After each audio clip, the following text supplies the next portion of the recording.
Savasana, also known as corpse pose, is the final posture in many yoga classes. I'm Amy Paffrath in Hollywood, where at this final resting place for many Hollywood legends, it's also become popular amongst an unlikely group, yogis. Facing death gives us courage to live. Actress Erika Ibsen meditates on that thought weekly.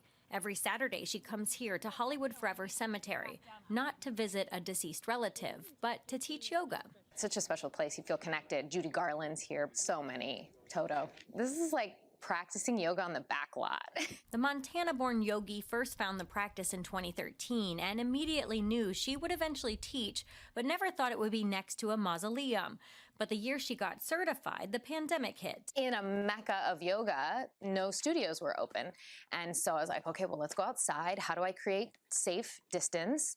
She bought a set of headphones and found her footing, landing a permanent place for her silent discOm next to the reflection pool here, thanks to Tyler Cassidy, another yoga devotee who was looking to continue his own practice and happened to have space to host groups.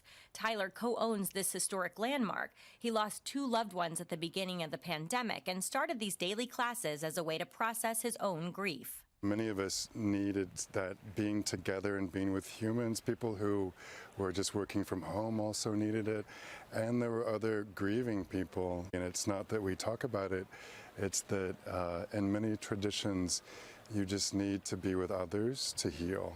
Since taking ownership in the 90s, he's gotten to know these grounds and its tenants intimately. Tyler's worked hard to foster a community at this iconic burial ground. He continues that spirit in all realms as he pays respects on his way to a class that keeps him grounded. When I come to yoga, I always stop and say hello to Sonia. And though not her intention, through her own studies, Erika has discovered she and fellow graveyard shift teachers, including Tyler, may actually be offering the most authentic form of yoga in the city. Part of the practice is actually learning to not be adverse to remembering that you are mortal. Mortals like these Canadian geese and a dedicated group of Angelinos flock to this space 7 days a week for self-care with views of the Hollywood sign. And for busy actress Erika, it's a chance to flip her perspective. If you get used to being like, this is finite, you start to maybe make different choices. Choices that may lead you to doing yoga in the cemetery, or maybe just on your living room floor. Learn more about the classes offered and all of the events at the cemetery at hollywoodforever.com/yoga. And full disclosure, if you come to class, you might bump into me. Please say hello if you do. I am so grateful to have discovered these outdoor classes during the pandemic. I can personally attest they are amazing, so come and see for yourself. What do you think? What a unique idea. I am like in awe about this. I would never think to do yoga in a cemetery, but quite unique. Now, how often are these classes taking place? Wonderful questions, and trust me, people back home think it's quite odd, and it's something you do have to check out for yourself. On Saturdays, you can check out Erika's Silent discOm, which you do have to pre-register for because there is a limited amount of headphones. You can go to her website at erikaibsen.com.